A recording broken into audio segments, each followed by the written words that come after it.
जय श्री गणेश। नमस्कार, मैं आचार्य संजय द्विवेदी। मेरे समस्त प्रबुद्ध दर्शकों का मेरे चैनल पर हार्दिक स्वागत है। प्रिय दर्शकों, आज मैं कर्क राशि का दिसंबर माह का मासिक राशिफल लेकर आपके सम्मुख उपस्थित हूं। दिसंबर माह में जो ग्रहों की स्थितियां तथा जो ग्रहों के परिवर्तन होंगे वो इस माह में आपको कितना लाभ देने जा रहे हैं, किन भाव में प्रबलता आएगी, इस माह में कितना लाभ आपको प्राप्त हो सकता है, यदि कहीं पर कोई समस्या है तो उसका क्या निराकरण है। प्रत्येक भाव के अनुसार स्वास्थ्य के परिप्रेक्ष्य में, ज्ञान के परिप्रेक्ष्य में, शिक्षा तथा प्रतियोगिता परीक्षा के संदर्भ में ये माह कैसा रहने वाला है, संतान कैसी रहेगी, वैवाहिक संबंध कैसे रहेंगे, कार्य क्षेत्र में कितनी प्रगति होगी, इस माह में कितने धन का लाभ आप ले सकते हैं, भाग्य का कितना साथ मिलेगा, संपूर्ण विश्लेषण मैं आपके समक्ष प्रस्तुत करने जा रहा हूं। कर्क राशि के लिए दिसंबर माह में जो ग्रहों की स्थितियां वो इस प्रकार होंगी। लग्न में ही मंगल का गोचर होगा जो अपनी नीच राशि में है। आपके तृतीय भाव में केतु होंगे। आपके पंचम भाव में सूर्य और बुध का गोचर चल रहा है। आपके षष्ठम भाव में शुक्राचार्य का गोचर होगा। आपके अष्टम भाव में शनिदेव होंगे जो वक्री से मार्गी हो चुके हैं।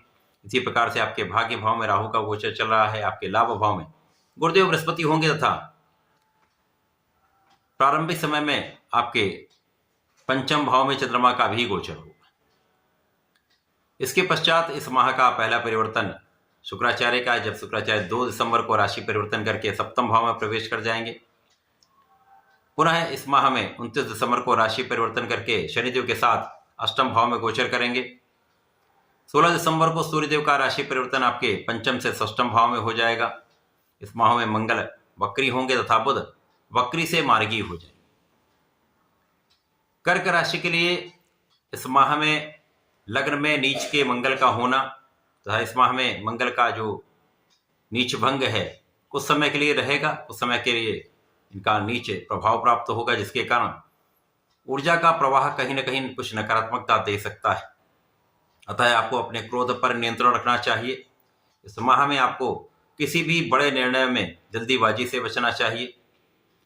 बोलने से पहले विचार करके आप बात करेंगे तो कहीं पर बड़ी समस्या नहीं आएगी, वाद विवाद नहीं होगा।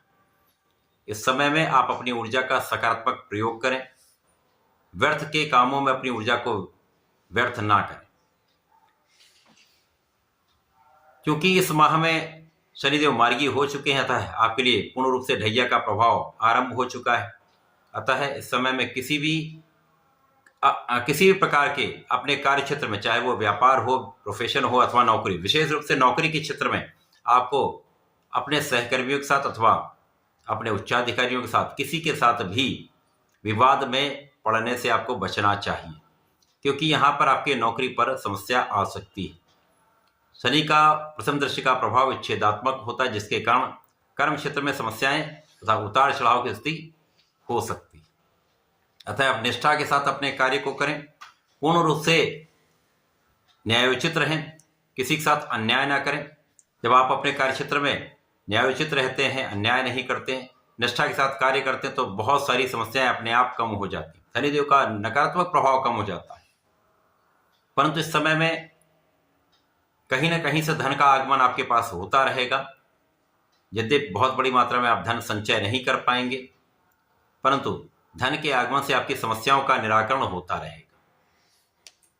इस समय में किसी भी प्रॉपर्टी को परचेज करने से आपको बचना चाहिए। जब तक मंगल यहाँ पर आपके लग्न में है तो यहाँ पर विवादित संपत्ति विशेष रूप से आपके लिए कष्टदायी हो सकती है, समस्या का कारण बन सकती है।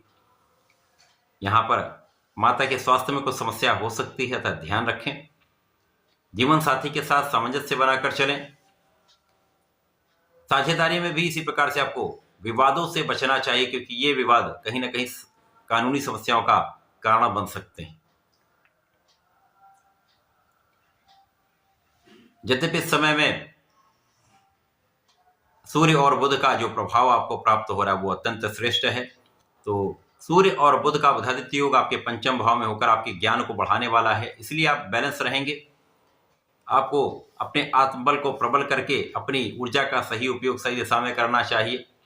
ज्ञान शिक्षा का समुचित उपयोग करना चाहिए। जो विद्यार्थी गण हैं उनको अपने आत्मबल को प्रबल करके पूर्ण रूप से एकाग्र होकर अपने पढ़ाई में मन लगाना चाहिए। संतान अच्छी रहेगी तथा इस माह में प्रेम संबंधों से बचना ही आपके लिए श्रेयस्कर है। सूर्य बुध का संयुक्त प्रभाव आपके लाभ भाव पर है। अब क्योंकि यहाँ पर कर्क राशि के धन भाव के स्वामी सूर्यदेव हैं, तो सूर्य का जो प्रभाव है वो कहीं ना कहीं आपके लाभ के मार्ग को प्रशस्त कर रहा है। यदि आप व्यापारिक क्षेत्र में हैं तो आपका धन कहीं पर फंसा हुआ तो वो आपको प्राप्त हो सकता है। इसी प्रकार से आपके सरकारी क्षेत्रों में, आपके शासन प्रशासन के क्षेत्रों में सरकार से संबंधित होकर कार्य करने में आपको लाभ अवश्य मिलेगा। जो लोग सरकारी नौकरी में हैं वहां पर आप लाभ की प्राप्ति करेंगे, लाभ के अवसर आपको मिल सकते हैं। सोच विचार कर आप कार्य करें, बहुत कोई डरने की आवश्यकता नहीं। विचारशील होकर कार्य करेंगे तो समस्त क्षेत्रों में आपको लाभ अवश्य मिलेगा। परिश्रम करते रहें, प्रयासों को बंद ना करें, क्योंकि कभी कभी आप प्रयास करते हैं, सफलता नहीं मिलती तो प्रयास करना बंद कर देते हैं। तो प्रयास करते रहेंगे तो समस्या का समाधान भी होगा, रास्ता निकलेगा। गुरुदेव का प्रभाव आपके लिए लाभ भाव में है, जहां पर सूर्य बुध का भी संयुक्त प्रभाव है। तो गुरु का प्रभाव निश्चित रूप से आपके धैर्य को बढ़ाने वाला होगा, संयम देने वाला होगा, विवेकशील आपको बनाने वाला होगा, संतान सुख देने वाला होगा। इसी प्रकार से जो जीवन साथी के साथ समस्याएं आ रही वहां पर एक संतुलन की स्थिति यहां पर गुरुदेव बना रहे हैं। भाई बहनों का सहयोग यहां पर आपको प्राप्त होता है, अच्छे मित्रों का सहयोग प्राप्त होता है। लेकिन सभी स्थितियों में आपको विचारशील होकर ही बात करनी चाहिए, क्योंकि जल्दीबाजी में क्रोध आने से समस्याएं बढ़ जाती हैं। इसी प्रकार से राहु का प्रभाव आपके लिए भाग्य भाव में होकर भाग्य को बाधित करने वाला, क्योंकि शनिदेव पूर्ण रूप से मार्गी हो चुके, ढैया का प्रभाव चला, राहु भी शनिवत हो चुके, तो यहां पर भाग्य का उतना साथ नहीं मिलेगा। अतः प्रयासों को बढ़ाना ही आपके लिए एकमात्र उपाय है। यदि आप अपने प्रयास करते रहेंगे, परिश्रम करते रहेंगे तो लाभ मिलता रहेगा।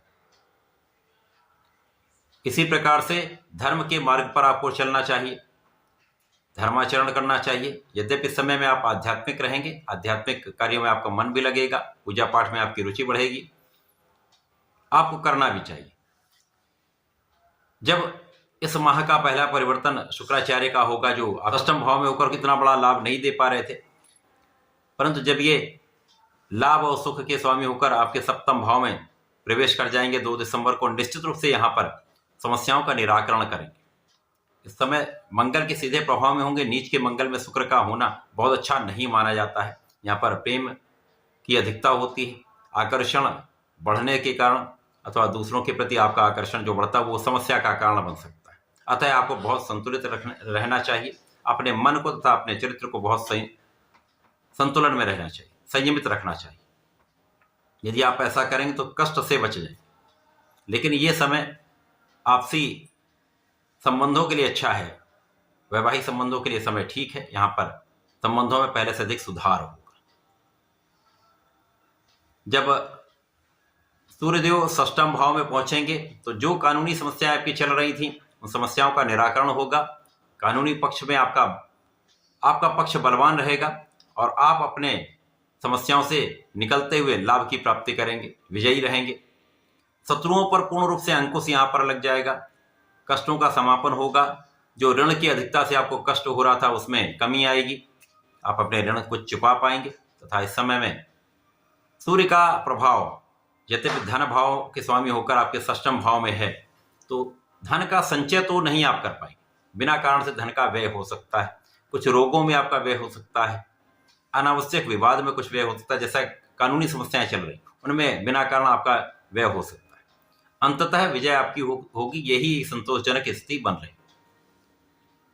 पुनः जब शुक्राचार्य अष्टम भाव में जाएंगे, अब लाभ और सुख के स्वामी अष्टम भाव में जाएंगे, ये अच्छी स्थिति नहीं है, परंतु यहाँ पर मित्र के साथ शनिदेव के साथ इनका गोचर होगा, जिसका संयुक्त प्रभाव आपके धन भाव पर होगा। तो यहाँ पर अचानक धन लाभ होता रहेगा। कहीं न कहीं से परिवार के सहयोग से, पारिवारिक संपत्ति से अथवा पिता के सहयोग से आपको धन का लाभ होता रहेगा, जिससे आपकी समस्याएं कम होंगी। परंतु ये बहुत अच्छी स्थिति नहीं है। अतः इस समय में आपको बहुत सोच विचार कर पूर्ण परिश्रम के साथ अपने कार्यक्षेत्र में लगे रहना है, विचारशील होकर कार्य करना है, धैर्य के साथ अपने कार्यक्षेत्र में लगे रहना। व्यापारिक क्षेत्र में भी कुछ धन फंसने का योग बनता है, अतः बड़े इन्वेस्टमेंट से आप बचें।